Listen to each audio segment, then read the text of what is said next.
Dawn's rocking out. She loves this song. That's my favorite. She does love this song. Robert and Dawn from the Secret Wine Society. Secretly located in Oakland, Oregon, in a great historic building. And I have to mention that the history of that building is interesting in and of itself. But what makes it even more interesting, it was part of that movie Fire in the Sky where people were abducted by aliens and stuff. It was like the diner, wasn't it? Correct. And we found a time capsule. We tore down some wainscoting. There's a little cubby hole. So there was some, remember those instant Polaroids? Mm-hmm. The crew had left them. And these guys had the long rocker hair from the 80s. It was pretty funny. They also have like business car left in there, and we Yeah, tried to call, but Paramount they don't answer the Studios, phone. nobody answered the phone. But Nobody would answer the phone No. at Paramount I know. Studios. 30, 40, how many years ago was that? I don't even know. Wow.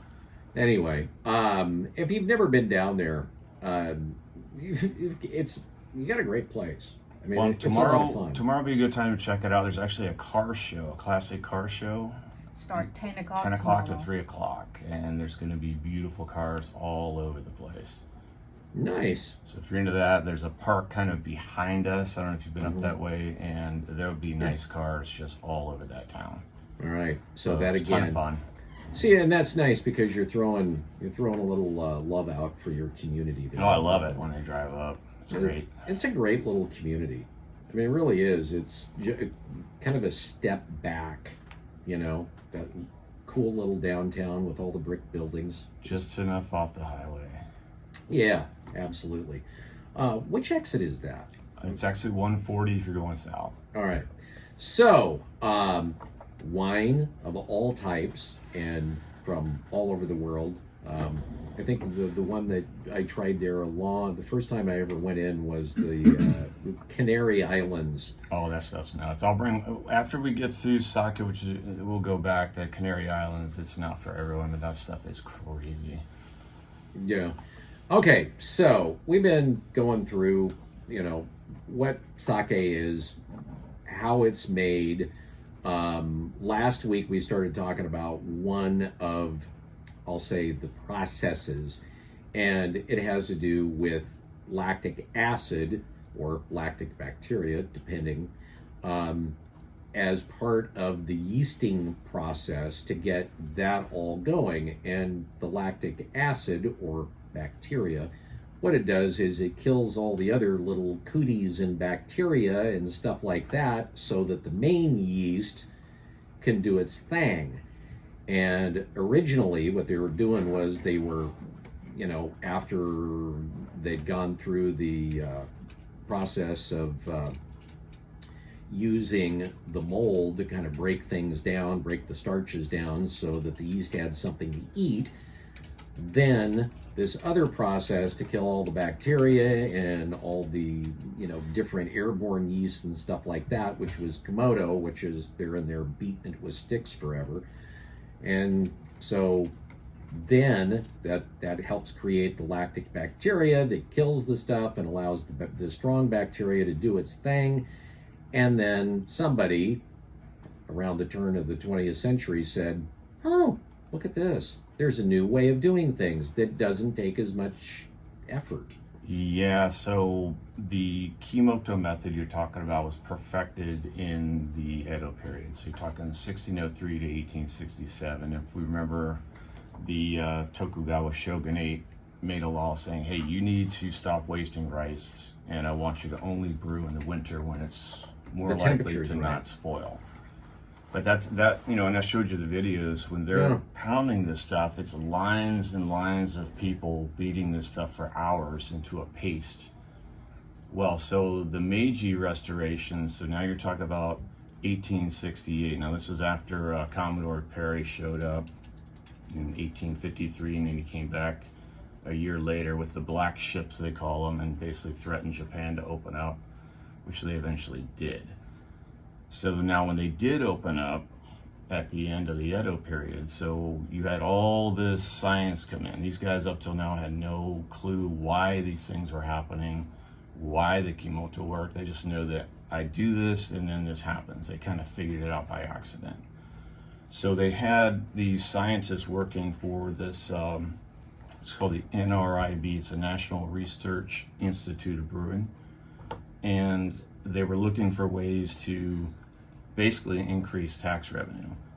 Like if we can get less spoilage or less manpower necessary, or we can save space, then we can get more of this sake on the market and we can make more money. So that's the reason they did it.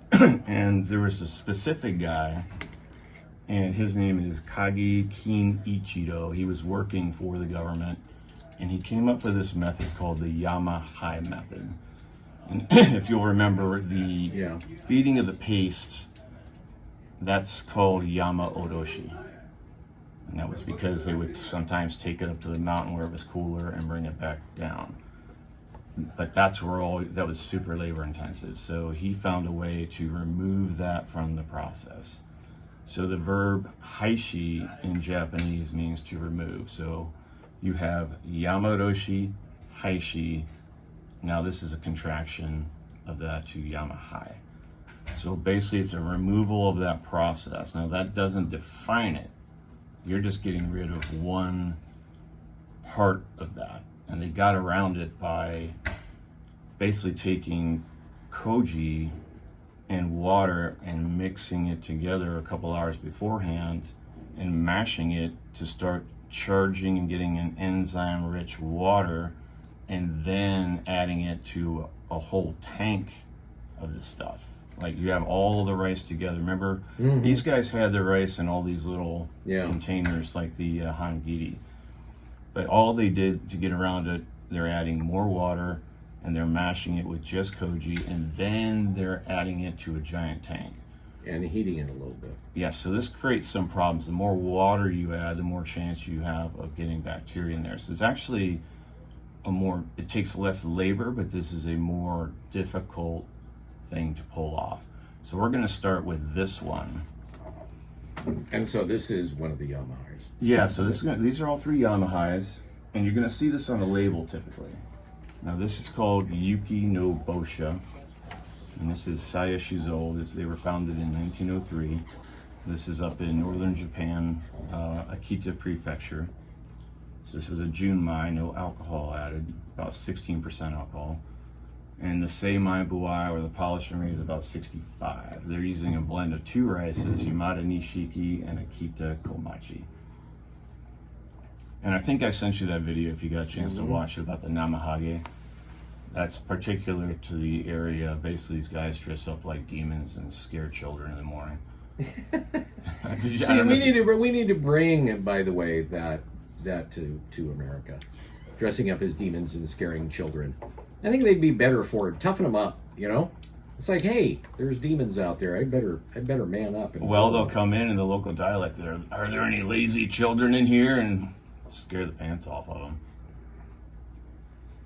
What do you guys think of this one?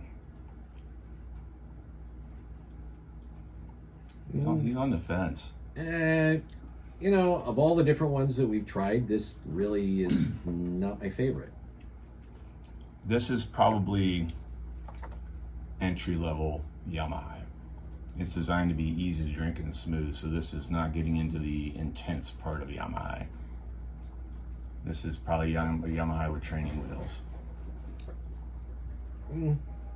All right, we didn't get him that time. No, that's, okay. Well, all right, tough they all customer. have their personality, so right. Can we all? All right, well, so what he didn't describe here is, though, and he didn't say, is because that process, the way that it works and takes longer, that different bacteria and yeast and stuff that are just flying around in the atmosphere have a chance for a while to live in this rice mash, which kind of adds different flavors and stuff to it before the lactic bacteria really kicks in, kills all that stuff, and then the main yeast takes over. So is that possibly one of the things? Is just that it's got these different Yeah, it's a more savory style. You're not so when most people go to a Japanese restaurant, they're getting sashimi or high-end sushi. They're not going to serve you one of these. It's going to basically overwhelm something that fresh. So these are more for accompanying more savory dishes. Now the second one, these guys only do. Before we move on Go to ahead. number 2, 6 months ago, would you have thought that was tasty, like in comparison to what we've had? No, No. no. I like this better, for sure. This second one. Now this one is using 100% Yamada Nishiki. Wow. This is Kasumi Tsuru. It's a Yamahai, and the other thing that distinguishes this is they are using ambient yeast. So these guys are not adding yeast from a lab. This is It's as kind of real like as they- it gets. Kind of like what they call farmhouse ale.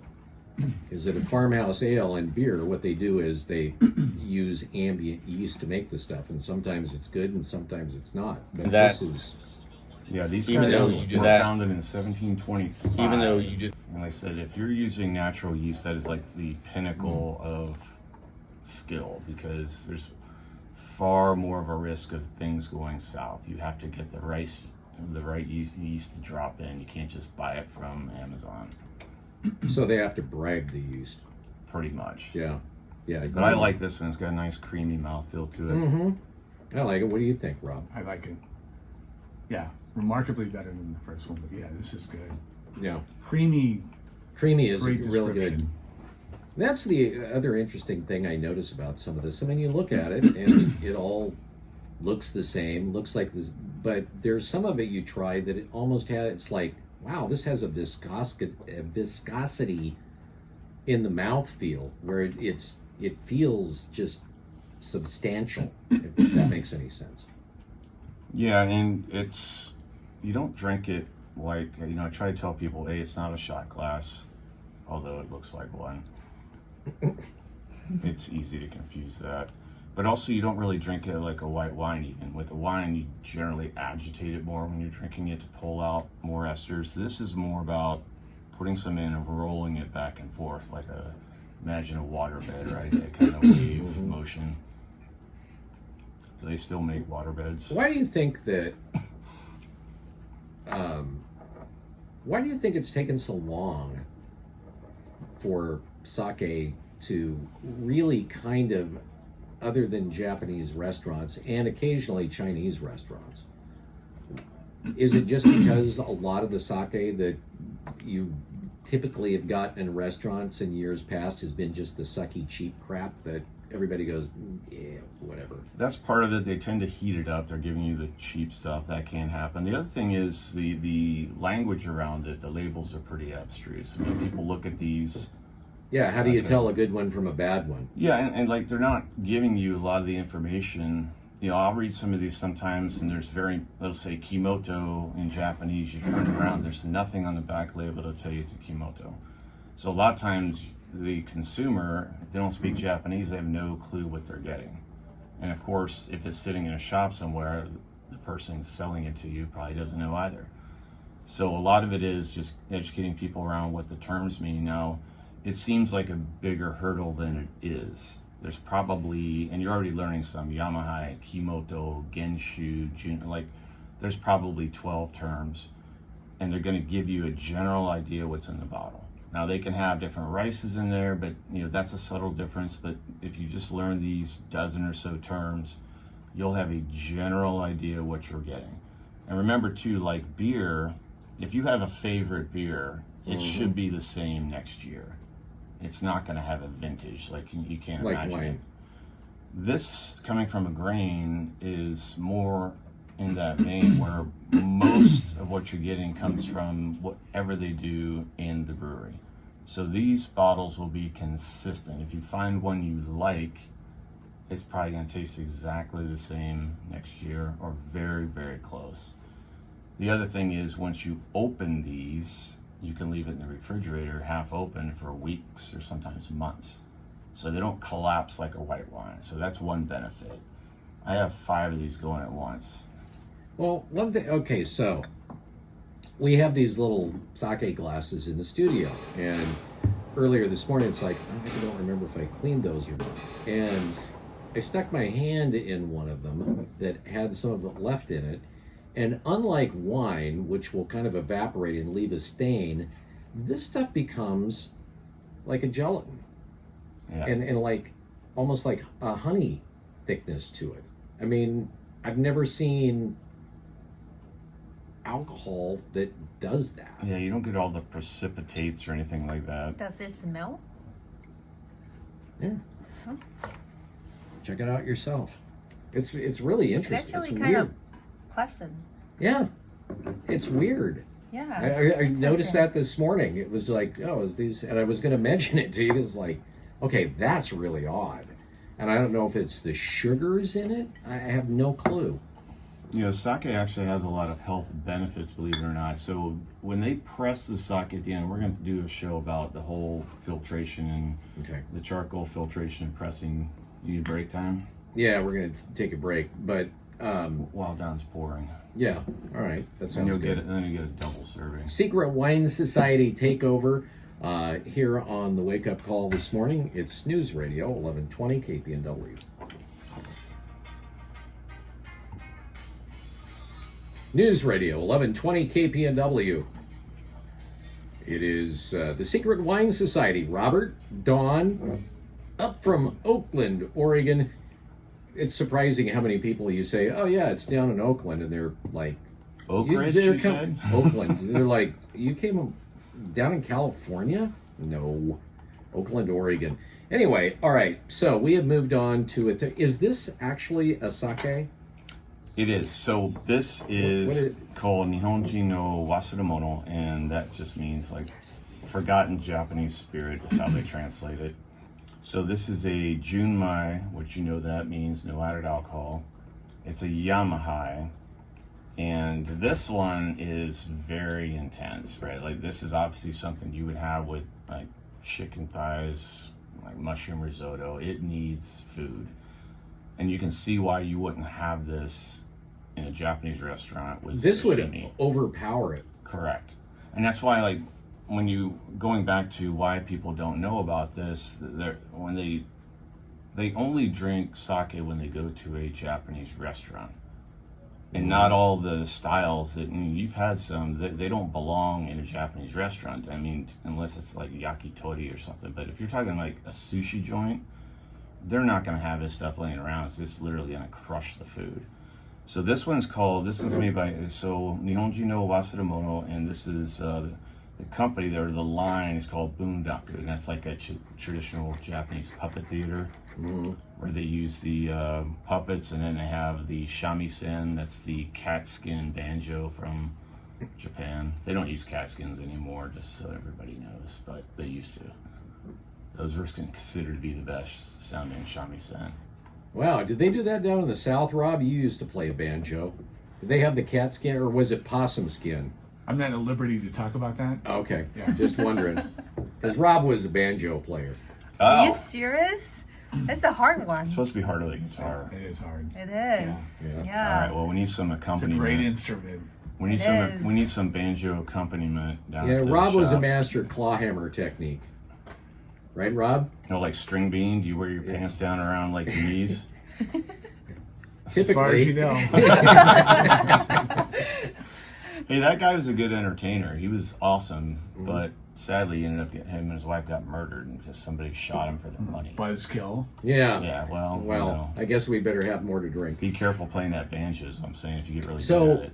okay, so is the reason this has this flavor, which is loud, how much of that has to do with, like I said, you know, because you've got this process and you've got the bacteria and the ambient yeast that come in until the lactic bacteria grows enough to kill it all off. How much of that is imparted in this, and how do you know when it is? I would say the more savory it is, the more likely is that you have some other yeasts in there operating early or other bacteria and just changing it over time. That's why this stuff's so risky. So Sokujo is fast fermentation. Yeah. And that was actually developed 1 year after Yamahai. These guys were actually working together, and they just figured out, hey, we just need to dump lactic acid in at the very beginning. Now that speeds up the fermentation, or like cuts the time in half to about 2 weeks or less, where these Yamahais and Kimotos take a month. So that's a lot of time for something to go wrong or be added in, and it can add to the flavor, but you're also risking spoilage. So basically what people need to know is this. So the Kimoto and the Yamahai styles are going to be a little bit bigger and rounder, and sometimes a little bit higher acidity.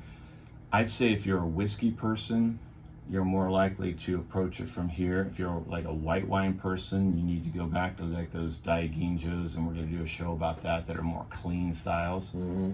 But if you're doing a Sokojo method, which came in 1910, like literally a year after, they're putting in the lactic acid right in the beginning, and they're getting yeast from the lab, so the yeast can speak more loudly. In other words, you get the yeast, whatever that yeast is doing, it speaks more clearly. So that's why they're fruity and this and that, where this might have other yeasts in there, not just some of them drop in, they may add some later, but there might already be others in there doing something, right? So I'm curious. All right, so you have this more, I guess, laborious process with the Kimoto, and also this process to an extent. I mean, it takes longer. Just because of that, it's probably going to be more expensive, yes or no? Well, the milling rates on these aren't as low typically. So in other words, Okay, remember we brought Right. in that 23? right. A lot of your cost up front, yes, you're getting rid of, this is more laborious, Mm-hmm. but you're saving some money because it wouldn't be necessary to mill something or polish it down to 23 and then make a Yamahai out of it, right? It would kind of defeat the purpose. So some of that money is saved in that part. You don't need to mill the rice down as much. Like these are usually going to be around the 60 range instead of I've seen stuff down as low as 18. Mm-hmm. There's actually a 0 out there. They milled one down, and because of the laws at the time, they got down to less than 1% of the rice left, and they were allowed to call it a 0. I mean, it's nuts, and it's not something any of us, that's probably thousands per bottle if it still exists. They don't do it very often. But you're not going to use this method and mill your rice down that far. It just defeats the purpose. We should get that 0 for the show. Let me find out who makes it. Yeah. 0. Yeah, I could probably get us an 18. I don't know. But, there's diminishing returns on this stuff. I would say this, for what people need to know is Kimoto, Yamahai method, they're going to be a little more rustic, a little more savory, sometimes higher acids, sometimes gamier. If you're a white wine person, you need to go for like the Daiginjos, Ginjos, the stuff that's more purified and done with the Sokojo method.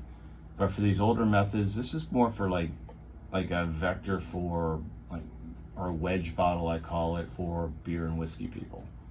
Yeah. Or people that like big reds and don't think they like whites. Then they go straight for stuff like this and really love it. Well, this last one is probably my favorite of the three. Yeah, and the bottle's amazing. It's hard to describe this yeah. little bottle, right? But that's epic. I mean, It looks like an old school cologne bottle, yeah. but bigger, but not a whole lot bigger. Anyway, that said, the Secret Wine Society, Oakland, Oregon. What are your hours tomorrow and Sunday? Yeah, For so we're Mother's up Day? in. Yeah, so tomorrow 12 to 10. 10. This Yeah, holy weekend. cow! I'll I be up know. late. And then Mother's Day 12 to 5. That's Sunday, right? Yes, Yeah. and But- Mother's Day we do like specials on bubbles and rosés. Yeah, all for, like, rosés a and 10 bubbles are off. And then don't forget the car show tomorrow. And if you want to learn sake, then come down. We serve it by the cup. All right, there you go.